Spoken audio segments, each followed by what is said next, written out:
Oi, gente, como estão? Tudo certo? Então vamos lá. Vamos dar continuidade ao assunto de biologia, tá? Então, na aula de hoje a gente vai encerrar a biologia, a gente vai ver genética e reprodução humana. São dois conteúdos, então, que a gente vai ver hoje, só que a gente vai trabalhar em cima dos exercícios, tá? Então, vamos lá pro 21. O que é a genética, né? O que é genética? Então, a genética é uma ciência, né? Uma parte da biologia que vai estudar a hereditariedade, tá? Então, genética, ela não estuda os animais, não estuda a classificação dos seres vivos e não estuda o funcionamento do sistema nervoso do corpo humano, né? Tudo isso a gente já viu. Então, ela vai estudar a hereditariedade. Aí, na 22, pergunta o que é hereditariedade. Então, a gente, assim, mais ou menos já tem uma noção do que possa ser a hereditariedade, tá? Só que a hereditariedade nada mais é do que a transmissão das características de uma espécie de geração em geração, né? Então, aqui, transmissão das características de uma espécie de geração em geração. Na 23, como são transmitidas as características hereditárias? A. São transmitidas pelos genes contidos nos cromossomos.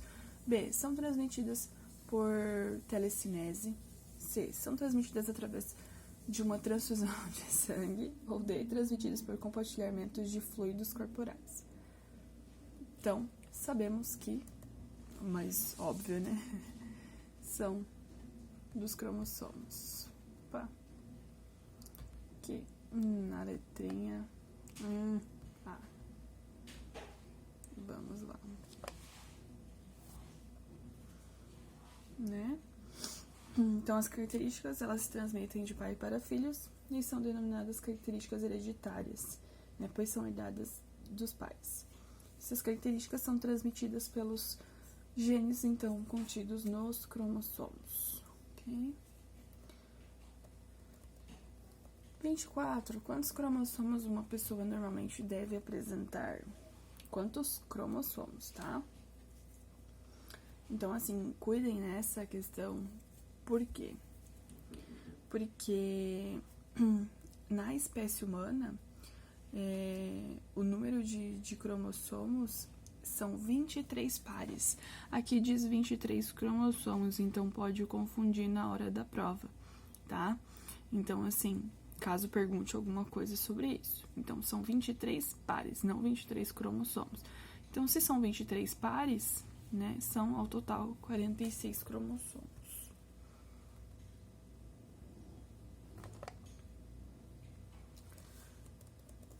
– 25. Quem que é conhecido como pai da genética? Né? Então, assim, Gregor Mendel, ele é conhecido como pai da genética, né? Porque ele fez ele descobriu algumas leis básicas, né, da genética a partir de experiências com ervilhas. Então, ele apresentou o resultado de suas pesquisas, né? Só que não deram atenção naquela época. Então, assim, não, você tá louco, né? Fazer experiência com ervilha, o que tem isso a ver? Só em 1900, daí que os seus trabalhos foram compreendidos e se percebeu que eram aplicáveis para todos os seres vivos, inclusive do homem, tá? Opa. Aqui. Então, Gregor Mendel. 26. Os genes responsáveis pela mesma característica e que estão numa mesma posição nos cromossomos homólogos são chamados de. Do que são chamados, tá? Então, assim, os cromossomos de origem paterna e materna que apresentam genes para as mesmas características são chamados de cromossomos homólogos, tá? Já os genes responsáveis pelas mesmas características e que estão numa mesma posição nos cromossomos homólogos são chamados, então, de genes alelos. Eles que são os responsáveis. Ok.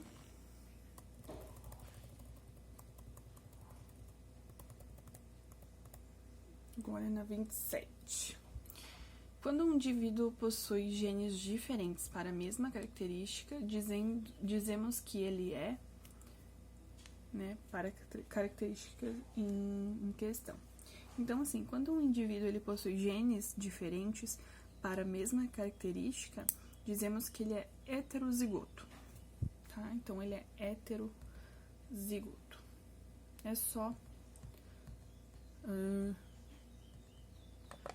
lembrar o seguinte: genes diferentes, heterozigoto. E quando o indivíduo possui genes iguais, dizemos que o indivíduo é, nesse caso, homozigoto.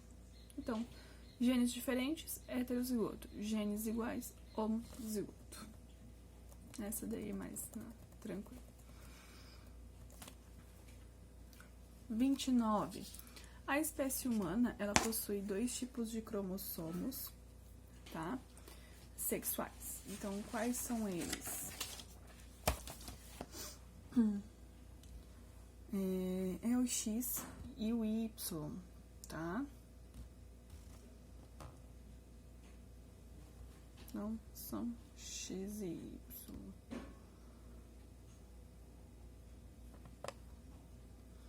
Então, assim,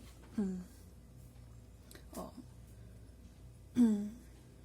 que determina se o embrião se desenvolverá como homem ou mulher são os tipos de cromossomos sexuais. Então, a espécie humana ela possui 2 tipos de cromossomos sexuais, que é o X e Y. Dos 23 pares de cromossomos da espécie, um par refere-se aos cromossomos sexuais.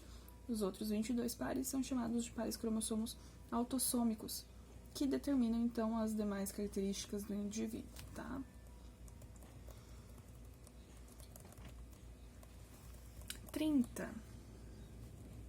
O que irá definir o sexo de um embrião? O gene herdado pelo pai ou pela mãe?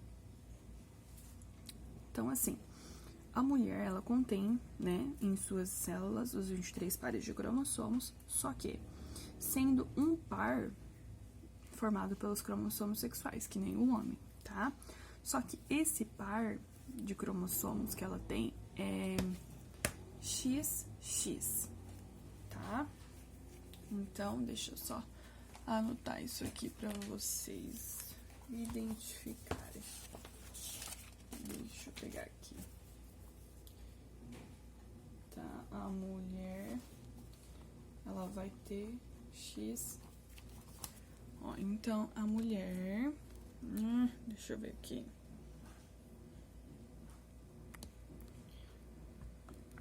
A mulher vai ter XX, tá?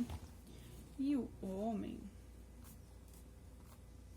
ele vai ter um par do cromossomo sexual XY, tá? Então, assim, para nascer mulher, tá, né? A mulher tem XX. Aí, né, suponhamos que os dois fiquem juntos, né? Essa mulher e esse homem. A mulher, ela vai liberar um cromossomo daquele par. Só que ela só pode liberar X. Certo? Então, a mulher, ela vai liberar um cromossomo desse par sexual, que só pode ser X, porque ela só tem X. E o homem, ele pode liberar tanto X, ou então ele pode liberar Y. Então, o homem, ele pode liberar ou então X, ou então ele libera Y. Se ele liberar X, vai ser mulher.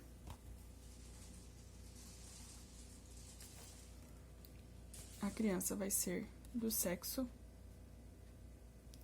deixa eu dar um... feminino. Se ele liberar Y, vai ser do sexo masculino. Então, assim, é bem fácil de ver. Então, que quem determina o sexo do bebê é o homem, tá? Então, o cromossomo herdado pelo pai, que pode ser tanto X quanto Y. Tá? Agora,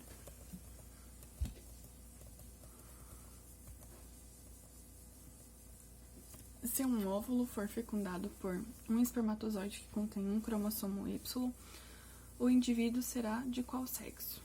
Do sexo masculino, dominante, homozigoto ou do sexo feminino? Então, a gente só tem 2 sexos, masculino e feminino. Então, ele vai ser do sexo masculino, né? Então, tem um Y, vai ser masculino. 32. Como é chamado o conjunto genético de um indivíduo? Tá? Então, assim, o desenvolvimento do ser vivo depende tanto da hereditariedade quanto do ambiente, né? Então, esses 2 fatores não agem isoladamente sobre o ser vivo, eles se interrelacionam. E o conjunto genético de uma pessoa é chamado, então, genótipo.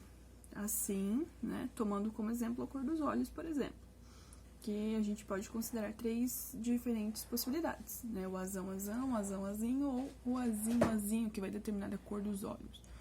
Tá, então é o genótipo. Aqui. Fechamos esse assunto de genética. Agora vamos então dar continuidade para o próximo assunto, né? Onde vai falar sobre a reprodução humana e embriologia. Então, lá na 33. Para que ocorra a formação de um embrião, o óvulo e o espermatozoide, eles precisam se unir, né? E essa união recebe qual nome, né? Qual que é o nome dessa união? Então, assim, o que acontece? Após a fecundação, né? Ou seja, após essa união do óvulo com o espermatozoide, a gente tem a formação de uma nova célula, que daí vai ser chamada de zigoto. Então, essa união recebe o nome de zigoto. Tá? Vamos para a seguinte. 34. Assinale a alternativa que indicam quais são os gametas masculinos e os femininos. Então, quais são os gametas? Né? Então, o sistema reprodutor masculino, ele produz os gametas, né? Denominado de espermatozoides, e os gametas fabricados pelo sistema reprodutor feminino vão se chamar óvulos. Então, aqui outra coisa que tem que cuidar é quando ele fala assim, ó, respectivamente, masculino e feminino respectivamente. Então, ele quer dizer que ele quer nessa ordem. Ele quer masculino e feminino. Então, se, por exemplo, né, é porque aqui não tem, mas se, por exemplo, tivesse uma alternativa, óvulos e espermatozoides, e vocês assinalassem essa, daí ia tá errado. Tipo, não tá errado pelo, né, os gametas estão corretos, mas como ele quer na ordem certa, ia tá errado. Então tem que cuidar com isso. 35. Quais são os órgãos que fazem parte do sistema reprodutor masculino? Então, quais são? Né? Vão ser, então, os testículos, tá? Os epidídimos, os canais deferentes, é assim mesmo, tá? A vesícula seminal, a próstata e o pênis. A gente acha que não é tanta coisa, mas é, né? 36. Qual é o nome do hormônio sexual masculino? Esse é tranquilo também, né? Tem bastante gente que toma esse hormônio aí. Testosterona. 37. Quais são os órgãos do sistema reprodutor feminino? Tá? Então, quais são do feminino? Então, são os ovários, trompas, útero, vagina e a vulva.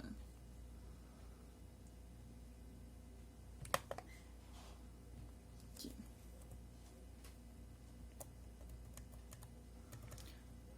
38. Os métodos anticoncepcionais mais comuns são... Essa, gente, tá, assim, ó, uma piada, tá? Então, assim, A. Camisinha, pílula, DIU, diafragma, tabelinha e o coito interrompido. Tá ok. Agora, gente, se vocês estiverem na dúvida se for realmente essa, né? Porque às vezes não conhece algum tipo de anticoncepcional ali. Vocês podem ler as outras, tá? As outras, assim, ó, é uma piada. Camisinha, pílula, Viagra e tabelinha. Gente, pelo amor de Deus. Agora, olha essa outra. DIU, beleza. Diafragma e catuaba. Então, assim, né? É bem... Aqui na D, coito interrompido, diafragma e Viagra também. Então, se quiserem ir pela eliminação aí, tá fácil também. 39. As doenças sexualmente transmissíveis são doenças que uma pessoa transmite a outra através da relação sexual. Qual alternativa representa uma DST? Então, daí olha as opções. Gonorreia, sífilis, AIDS e todas as alternativas. Então, a gente sabe que todas elas são doenças sexualmente transmissíveis. Tá? Então, todas as alternativas nessa opção aqui. Agora, na 40. Qual é a área da biologia responsável por estudar o desenvolvimento embrionário? Agora já vai falar sobre a parte da embriologia. Tá? Opa, falei a resposta. Então, é a embriologia, né? Responsável, a área da biologia responsável por estudar o desenvolvimento embrionário. 41. Quais são as 3 etapas básicas do desenvolvimento embrionário? Então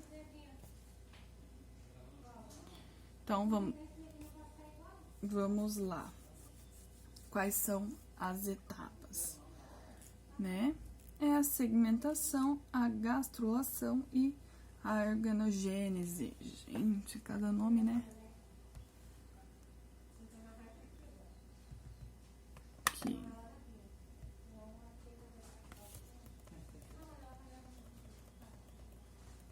(42) Na gastrulação surgem os folhetos embrionários, que darão origem aos órgãos e tecidos do corpo. Quais são esses folhetos? Tá? Então, são... Assim, na fase da gastrulação surgem chamadas folhetos embrionários, tá? Então, esses são formados por 3 diferentes camadas de célula que recebem nomes de ectoderme, mesoderme e endoderme. Então, cada um desses folhetos, então, é responsável por formar determinadas partes do corpo, tá? Aqui. 43. A partir dos folhetos embrionários serão formados os órgãos e tecidos. Qual o nome da fase em que ocorre a formação dessas estruturas? Tá? Então, é a organogênese, tá? Porque é o período em que serão formados os órgãos do corpo a partir dos folhetos embrionários, que se formarão na fase anterior da gastrulação.